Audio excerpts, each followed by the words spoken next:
नमस्कार, मैं शिवम शर्मा। जनसंपर्क टुडे में आपका स्वागत है। आइए देखते हैं आज दिन भर की खास खबरें। कलेक्टर एवं जिला निर्वाचन अधिकारी श्री बालागुरु के मार्गदर्शन में सीहोर जिले ने मतदाता सूची के विशेष गहन पुनरीक्षण SIR का 100% कार्य पूर्ण कर लिया है। इस अभूतपूर्व उपलब्धि के लिए उन्होंने जिले के सभी ARO, ARO, BLO सहित सीहोर जिले की पूरी टीम एवं मतदाताओं को बधाई दी है। उन्होंने कहा कि सीहोर जिले की टीम ने अनुशासन, समर्पण और टीमवर्क का उत्कृष्ट उदाहरण प्रस्तुत किया है। यह उपलब्धि जिले की मजबूत प्रशासनिक क्षमता और मतदाताओं के सहयोग का परिणाम है। कलेक्टर ने मतदाताओं का भी आभार व्यक्त करते हुए कहा कि उनकी जागरूकता और सक्रिय भागीदारी का इस उपलब्धि में महत्वपूर्ण योगदान है। मुख्य निर्वाचन पदाधिकारी मध्य प्रदेश श्री संजीव कुमार झा ने बताया कि प्रदेश में गणना पत्रकों के डिजिटलाइजेशन का कार्य तेज गति से जारी है। अभी तक मध्य प्रदेश के सीहोर सहित 6 जिलों अशोकनगर, नीमच, बैतूल, गुना, मंडला ने SIR का काम 100% पूरा कर लिया है। उन्होंने बताया कि 30 नवंबर शाम तक 5,33,00,000 से अधिक गणना पत्रकों का डिजिटलाइजेशन पूरा हो चुका है, जो कुल कार्य का लगभग 93% है। के 39 अन्य जिलों ने 95% से अधिक कार्य पूरा कर उत्कृष्ट प्रदर्शन किया है। मुख्यमंत्री डॉक्टर मोहन यादव ने सामाजिक सरोकार, समरसता और सादगी की मिसाल प्रस्तुत करते हुए अपने छोटे पुत्र का पाणिग्रहण संस्कार उज्जैन में हुए सामूहिक विवाह समारोह में संपन्न कराया। योग गुरु स्वामी रामदेव ने 21 जोड़ों के सामूहिक विवाह संस्कार कार्यक्रम का संचालन किया। स्वामी रामदेव ने कहा कि मुख्यमंत्री डॉक्टर यादव पहले मुख्यमंत्री हैं जिन्होंने ऐसी मिसाल प्रस्तुत की है। देश के प्रभावशाली, राजनीतिक और धनी व्यक्तियों के लिए यह एक अनुकरणीय पहल है। विवाह की इस प्रक्रिया के अनुसरण से शादियों में होने वाले अपव्यय को रोका जा सकेगा और मध्य तथा निम्न मध्यम वर्गीय परिवारों को प्रेरणा मिलेगी। मुख्यमंत्री डॉक्टर यादव का यह भाव सबका साथ सबका विकास की भावना के अनुरूप है। उज्जैन में सामूहिक विवाह समारोह में मुख्यमंत्री डॉक्टर यादव के पुत्र चिरंजीव डॉक्टर अभिमन्यु का डॉक्टर इशिता के साथ विवाह यादगार बन गया। एक ही पंडाल में मुख्यमंत्री डॉक्टर यादव के पुत्र के साथ जनसामान्य के पुत्र पुत्रियों के विवाह ने अद्भुत आत्मीयता और समानता के भाव का संचार किया। इस अवसर पर राज्यपाल श्री मंगूभाई पटेल ने कहा कि मुख्यमंत्री डॉक्टर यादव सामाजिक समरसता का श्रेष्ठ उदाहरण प्रस्तुत किया है। सामूहिक विवाह समारोह में पधारे पंडित धीरेन्द्र शास्त्री महाराज ने कहा कि ऐसे सामूहिक एवं कम खर्च वाले विवाह समारोहों को प्रोत्साहन मिलना चाहिए।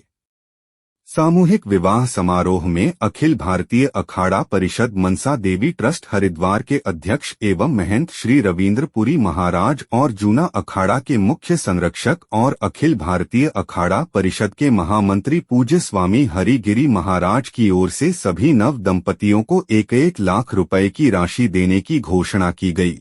विवाह समारोह में कर्नाटक के राज्यपाल श्री थावरचंद गहलोत, केंद्रीय संचार और उत्तर पूर्वी क्षेत्र विकास मंत्री श्री ज्योतिरादित्य सिंधिया, केंद्रीय राज्य मंत्री जनजातीय मामले श्री दुर्गादास उइके, विधानसभा अध्यक्ष श्री नरेंद्र सिंह तोमर, अन्य मंत्रीगण, विधायक और बड़ी संख्या में स्थानीय जनप्रतिनिधियों ने वरवधू को आशीर्वाद दिया और उनके मंगलमय वैवाहिक जीवन की कामना की।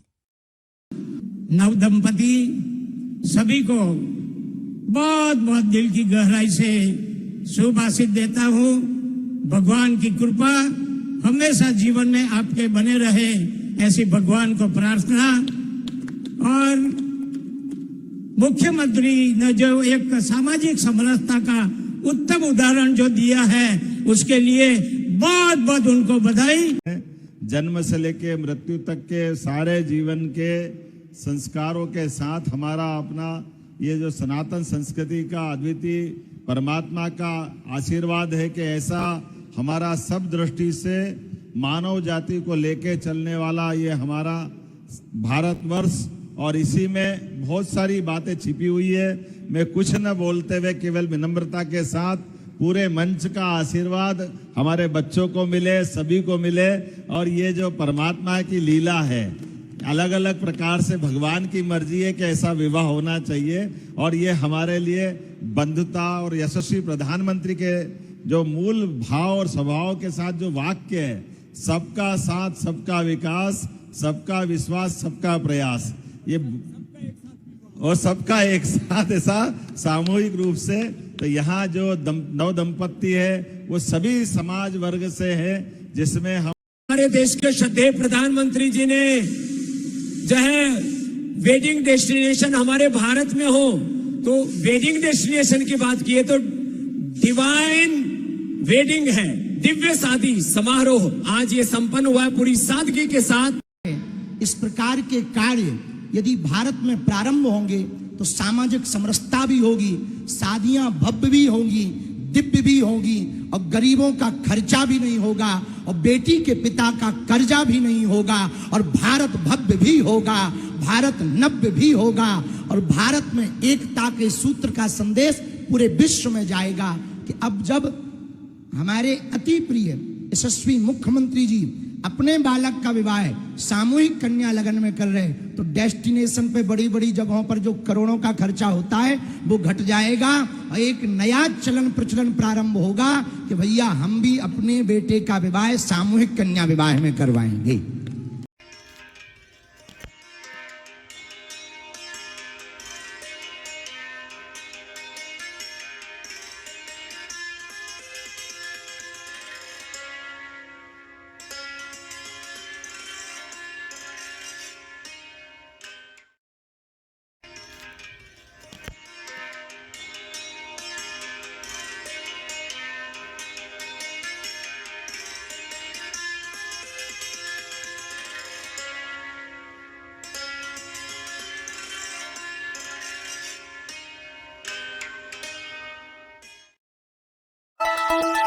मुख्यमंत्री डॉक्टर मोहन यादव 1 दिसंबर को गीता जयंती के अवसर पर अंतर्राष्ट्रीय गीता महोत्सव का शुभारंभ करेंगे। इस अवसर पर मध्य प्रदेश के 313 विकासखंड, 55 जिला मुख्यालय और 10 संभागों में आचार्यों की सन्निधि में 3 लाख से अधिक गीता भक्तों द्वारा श्रीमद् भगवद गीता के 15वें अध्याय का सामूहिक सस्वर पाठ किया जाएगा।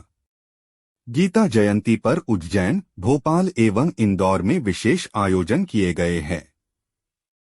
इंदौर के राजवाड़ा स्थित गोपाल मंदिर में मध्य प्रदेश के पहले गीता भवन का लोकार्पण हरियाणा के मुख्यमंत्री श्री नायब सिंह सैनी और मुख्यमंत्री डॉक्टर मोहन यादव की उपस्थिति में होगा। इस अवसर पर मध्य प्रदेश में 16 से 28 नवंबर 2025 तक आयोजित हुई श्रीमद् भगवद गीता ज्ञान प्रतियोगिता के विजेताओं के नामों की घोषणा भी की जाएगी।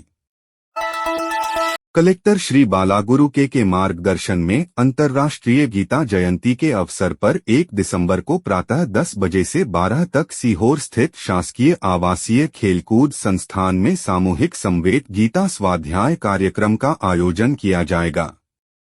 इसके साथ ही जिले के सभी स्कूल कॉलेजों में भी कार्यक्रम आयोजित किए जाएंगे। इस अवसर पर कार्यक्रम में जनप्रतिनिधि, स्कूल कॉलेजों के विद्यार्थी और गणमान्य नागरिक शामिल होंगे। प्रदेश में चल रहे मतदाता सूची के विशेष गहन पुनरीक्षण SIR की भारत निर्वाचन आयोग ने समय सीमा बढ़ा दी है। निर्वाचन आयोग द्वारा 30 नवंबर को संशोधित कार्यक्रम जारी किया गया है।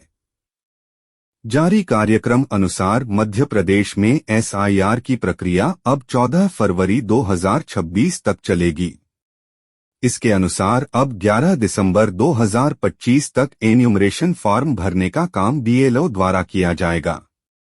16 दिसंबर को मतदाता सूची के प्रारूप का प्रकाशन होगा। 16 दिसंबर से 15 जनवरी 2026 तक दावा आपत्तियों के आवेदन लिए जाएंगे। 16 दिसंबर से 7 फरवरी 2026 तक दस्तावेजों का सत्यापन किया जाएगा। इसके बाद 14 फरवरी 2026 को फाइनल मतदाता सूची का प्रकाशन होगा। कल फिर मिलते हैं दिन भर की खास खबरों के साथ, तब तक के लिए नमस्कार।